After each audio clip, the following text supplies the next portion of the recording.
right, it's our final segment this morning with Clint Kelly, our malpractice attorney. And the number is 737-7587 if you'd like to join in the conversation. We were talking about some of the basics of this, in terms of statute of limitations, what kind of cases that you need to go for, and to understand that just because you have a bad result doesn't necessarily mean you have a case in that. You're someone that, do you truly believe that hospitals are sick?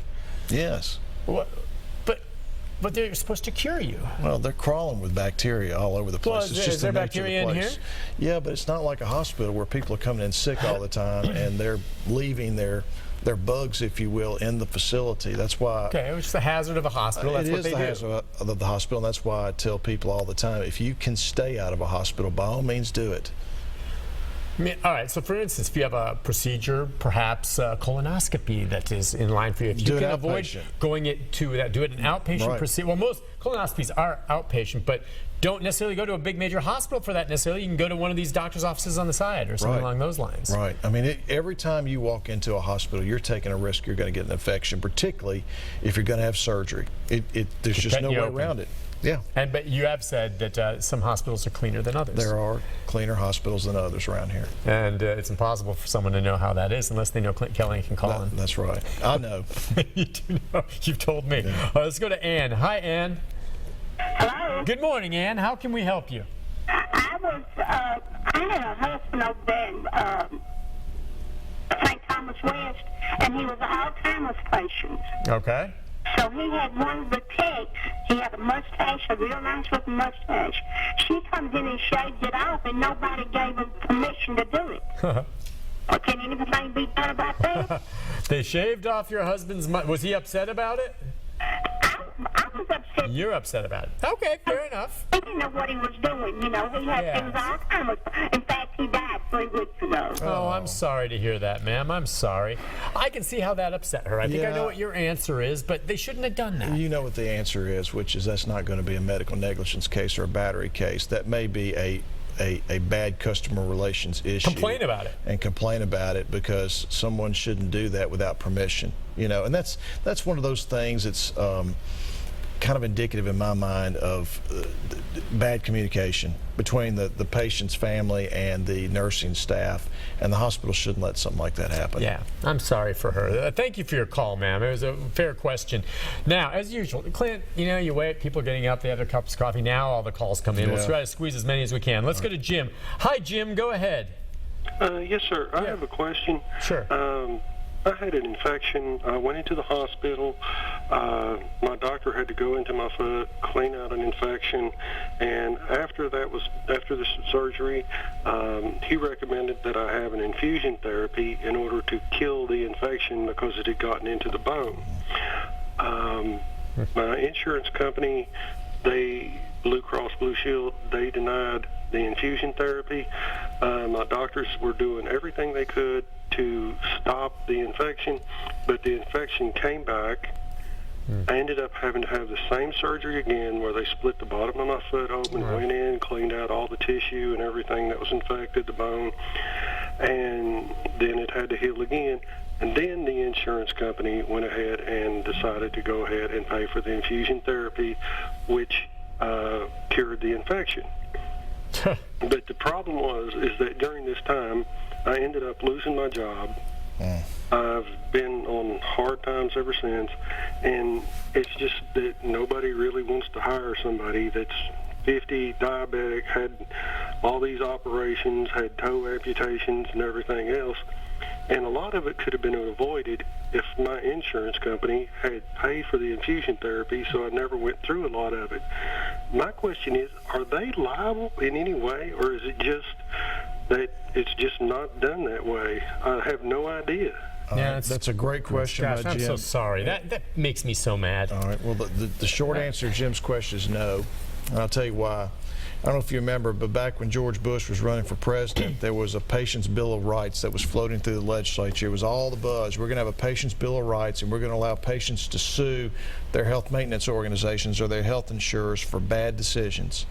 As soon as he got elected, those bills died. They died everywhere. They died in Congress. They died in other states. And since then, there's not been a single state that I'm aware of that allows a lawsuit against a health insurer, which to me is a crying shame because of a situation like what happened to Jim, because the doctors are supposed to be ordering the care, and if the health care insurer does not allow that care to be given and makes a poor decision, they should be responsible for it. Yeah, now the balance here is that it's whether or not your policy covers that type of procedure, right? I mean, and apparently it did, because they did it the second time. Now, if they just said, listen, you probably need this, but I'm sorry, you don't have the level of policy that will pay for that, so we're not going to do it, well, that happens, right? They have doctors themselves that make these decisions whether they think the care is reasonable and necessary under the circumstances. What I'm saying is when they make a decision like that and they're wrong, they ought to be held accountable. You shouldn't be. No one should be immune from making decisions like that can harm people like But Jim. you know the doctors on their staffs are trying to look for any way they can make a good argument why not to do a procedure and save money. And that's what it comes down to. And the offset to that is if you know you could be potentially responsible for making a bad decision, you might make better decisions. Exactly.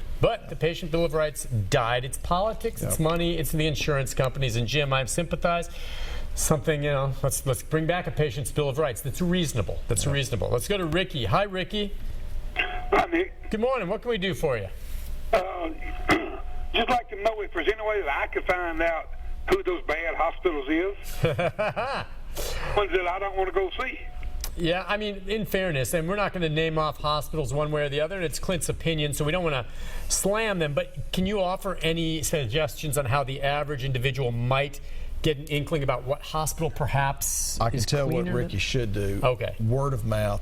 You know, it's amazing that so many people these days don't ask their friends, their relatives, or even call people like me and say, what's your opinion about a good place? They just go. Well, because we trust. I understand that. I mean, a hospital, I figure the hospital's going to be safe. People spend more time deciding which car to buy at a dealership. Or which garage to take your car to. Or which garage to take it to than which doctor to have taking care of your heart or which hospital to go to when you're sick. So in answer to Ricky's question, I can't say on the air because that wouldn't be fair.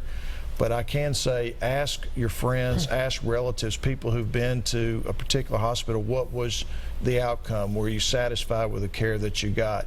There's nothing wrong with calling and asking for an opinion from somebody like that who knows. Is there a way to call to track to see what hospitals have been involved in the most lawsuits? Or maybe they all are, and even good hospitals get sued. But I mean, you and I have done some stories on one facility in particular that would give me pause before I go there, just based on what I've seen. What's unfair about this, and it goes back to Ricky's point, there ought to be a law or regulation that requires hospitals to put a statistic out there as to how many times they've either had to settle cases or they've had to pay judgments. People should be allowed. They know that about doctors. Doctors are required to give that information. Why aren't hospitals? Why aren't rehab facilities? I mean, knowledge is power, and since we are ultimately all consumers, we should be permitted to have that information. It is interesting. You know how you walk into any restaurant and you see on the wall there's the restaurant inspection, and it's 90, 100. You see one that's 50, you're walking out. But it's like there isn't something like that. When was the last time you saw Department of Health inspection of infection? Do they even do that? Do the health departments inspect hospitals? They do, but they don't. Those results aren't published and put on the side of the emergency room wall where you can walk in there and see. What if somebody scored a 50? What if somebody scored a 35? To your knowledge, I mean, so you're saying perhaps Metro's health department does do some inspections of hospitals? I don't know about Metro's health department. Would it be the state? Would you think that'd be public available to the public, but it's just not posted? Anything that has to do. If it's done with the government, yeah. I'm sorry. Joint Commission is basically a large certifying body that certifies hospitals. Every hospital is accredited by the Joint Commission. The Joint Commission surveys should be made public. Joint Commission of what? I'll look into that. It's the joint. Just call it the Joint Commission of Hospitals. That's the best way to know it. And that's probably within the Department of Human Services here. No, it's an independent accredited body nationwide, and they go and they accredit hospitals. They do surveys. If you meet the survey, you keep your accreditation. If you don't, they give you deficiency warnings, and you have to fix those deficiencies to keep your accreditation. I'm saying every one of those surveys for every hospital should be made public. Absolutely. Does that involve, besides them answering the surveys, does it also involve someone going in with a white glove and checking it out? Or are there inspectors in hospitals? Yes, there are. Not self-inspected by the hospital, Not but outsiders. self-inspected. There are actually inspectors from JACO that go through the hospital and look at their documents, look at the statistics, and answer questions on the survey. Some of the answers are provided by the hospital, but JACO has their own independent That's survey what team. Joint Commission of Hospitals is Right. JACO. Right. I'm going to check that out. I mean, that might be interesting to get something like that where you can. Just look it up, the Joint Commission on Hospitals, and it'll pop up. I mean, they're the biggest accrediting body in the nation for accrediting hospitals. And if those things are available, all right, that's great. Listen, before we wrap things up, if you would, we can throw up the information for Clint as well. I know some people waiting for his number. Go ahead and they call there. Who are they going to talk to? Call in if they've got a question about medical malpractice. Ask to speak to my nurse, who's Kathy Farrell, and they'll transfer the call to Kathy. Kathy will get their information, background history, and then Kathy will provide that information to me along with her opinion. Yep, and there you go. And then he'll let you know whether or not you have a case or not. It costs absolutely nothing. If he takes your case, you pay absolutely nothing unless he wins. And that may go to trial, or it may be something you settle. It can go both ways. Probably will get resolved. Most of them do. Most do get resolved. Clint, it's always good having you. Good to see you again. Such a good conversation. Yeah. Interesting guy and very good at what he does. It's nice to have him on. We'll see you again soon, all right? We'll take a break. Be back with a programming note about tomorrow right after this, everyone. Stay with us.